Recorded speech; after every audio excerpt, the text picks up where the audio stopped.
Con el miedo de perder el poder, la Iglesia Católica junto con los reinados crearon el más despiadable método para infundir miedo, dolor y un falso arrepentimiento, con el solo fin de poder prevalecer en el poder. Fueron capaces de eso. Y más.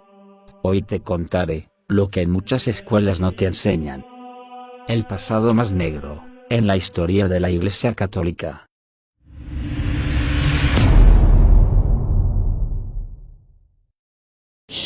La Iglesia debería arrodillarse ante Dios e implorar perdón por los pecados pasados y presentes cometidos por sus hijos e hijas.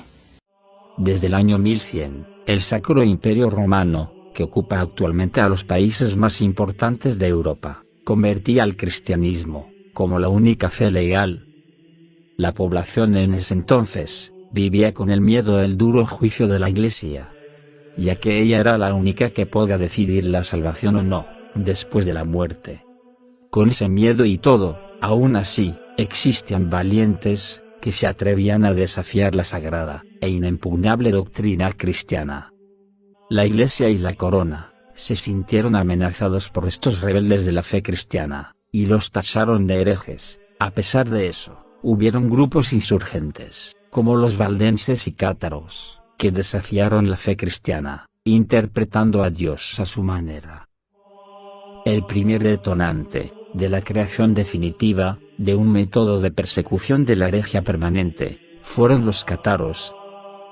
Los cátaros eran el grupo hereje que se mostraba más hostil frente a la fe cristiana, y en el año 1208 una conspiración cátara asesinó a un representante papal que predicaba la fe cristiana. Con esto, el papa en ese entonces, Inocencio III, mandó una cruzada para exterminarlos. En el año 1215 el papa convocó a todos los líderes cristianos para informarles la creación de una nueva institución para perseguir herejes. En ese entonces, había nacido la Santa Inquisición en Roma.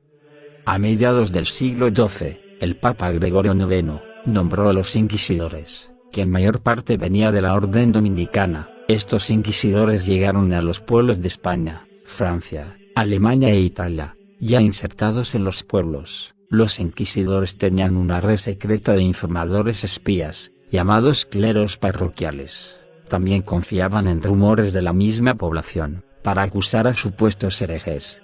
Cualquier acusado se convertía en víctima de arrestos e interrogatorios, y para evitar acusaciones falsas, el inquisidor, al comenzar la interrogación de un sujeto, le pedía que nombrara a todos sus enemigos. Si dentro de los enemigos que dijo el acusado se encontraba el denunciante, inmediatamente quedaba absuelto. De lo contrario se proseguía y se interpretaba que la acusación era real. Lamentablemente, era casi imposible demostrar la inocencia, ya que nunca los acusados conocían el motivo real que los incriminaba, en el caso de los inocentes. Los inquisidores constantemente exigían que el acusado diera nuevos nombres de herejes. Si estos no cooperaban a dar nuevas pruebas o nombres, los ataban a la pared y los dejaban sin comida. Por el solo miedo de eso, los acusados en muchas ocasiones daban acusaciones falsas, solo por el hecho del miedo a las repercusiones que traía no cooperar en la investigación. Pero, lo más temido de todo era la tortura, que en la Edad Media se consideraba como un método aceptable, luego de que el Papa Inocencio IV en 1252 lo volviera legal, siempre que hubieran razones para hacerlo. Un método potente, para que el acusado dijera la verdad.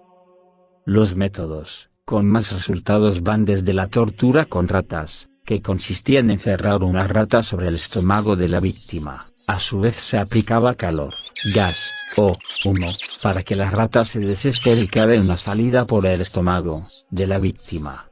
Otro método muy usado fue la garrucha, que consiste en atar los brazos por la espalda del acusado y subirlo mediante una polea hasta tocar casi el límite.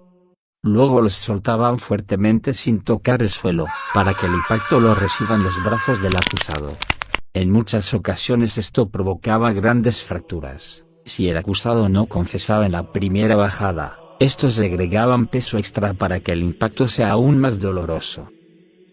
Ya cuando eran declarados culpables, En el día del juicio final, eran sacrificados con distintos métodos como la terrible hoguera. No hay nada más desesperante que ver arder lentamente tu cuerpo. A veces se tardaban horas en que el cuerpo era completamente quemado, por lo que la agonía era tremenda. Sin lugar a dudas, la Inquisición española fue una de las más temidas. Esta surgió a raíz de que empezaron a llegar muchos judíos al país desde todas partes del mundo escapando. Sin embargo, en España convivían armónicamente judíos, cristianos y musulmanes, pero entre los años 1380 y 1390, una serie de problemas económicos provocaron una revuelta dentro de la población que terminó con una serie de asesinatos a judíos. La solución de esta revuelta fue obligar a todos los judíos a convertirse en cristianos, y los que no, eran expulsados.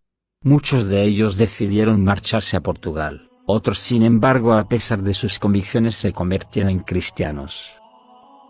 Luego, con el popular matrimonio de Isabel de Castilla y Fernando de Aragón, se unen los dos reinos más poderosos de España. Esto incitó a que los dominicos aconsejaran a Isabel, de que la actividad judía suponía una real amenaza para la corona, por lo que se le aconsejó instaurar la Santa Inquisición en la península ibérica.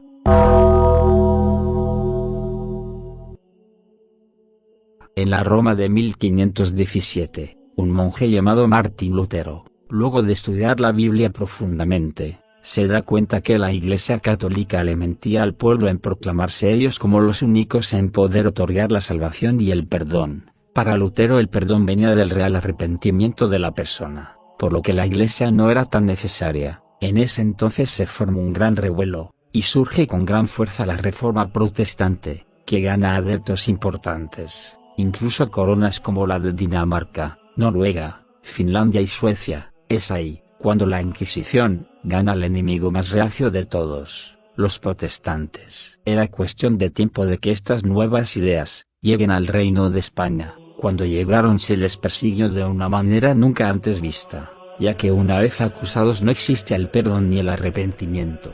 Tampoco hacían distinción en la reincidencia. Eran sacrificados igual. Eran quemados vivos en la hoguera familias enteras, incluso niños, ancianos, sin ninguna distinción. En pocos años, la Inquisición acabó con casi todo el protestantismo de España. Es más, hasta el día de hoy existen muy pocos protestantes en España. Con más de 6 siglos, las Inquisiciones fueron hechas, supuestamente para mantener el orden y el status quo, dentro de un pueblo. Sin embargo provocaron todo lo contrario, revueltas, dolor y por sobre todo, mucho sufrimiento. Hoy en día están obsoletas, pero sin embargo, aún existen otros focos de fanatismo religioso, que infunden miedo y dolor, por creer tener la absoluta razón, y sin entregar el derecho a un libre pensar. Algunas partes del mundo aún viven con instituciones semejantes a las que ayer provocaron tanto dolor. Si te gustó el video, por favor dale me gusta, suscríbete para más videos como este. Hasta otra ocasión.